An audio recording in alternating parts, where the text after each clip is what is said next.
Now, there are a number of things, of kind of characteristic techniques that we see in Meister Eckhart. The first is the use of surprise. After talking at some length about God's love and God's will, a whole series of deep theological speculations along those lines, he finishes up one of his discussions of God's love and God's will by saying, you yourself should try and make your own will consistent with the will of God, and you yourself should try and incorporate God's love into your life. But you should keep in mind the fact that you will not be able to do this through any process of rationality. As Meister Eckhart says, most surprisingly and quite deeply, says, love has no why. Isn't that a beautiful and poetic line? Love has no why.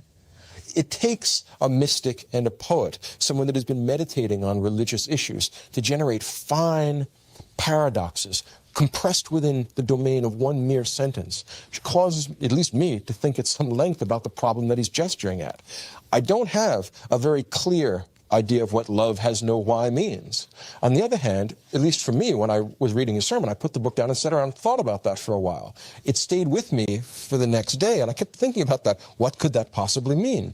At this point in my life, I have no clear knowledge of what that might possibly mean. I have a number of ideas, of suggestions that it's moved me towards, and I think that's the great advantage of Meister Eckhart. He will give you an aphorism, but it won't be pointed and jagged and painful the way the aphorisms of, say, Friedrich Nietzsche are. His aphorisms are exactly in the opposite direction. They move you towards spirituality, towards celestial concerns, and he does it in a way which is slightly baffling and slightly perplexing. Not threatening, but one gets the sense that there's tremendous depth there.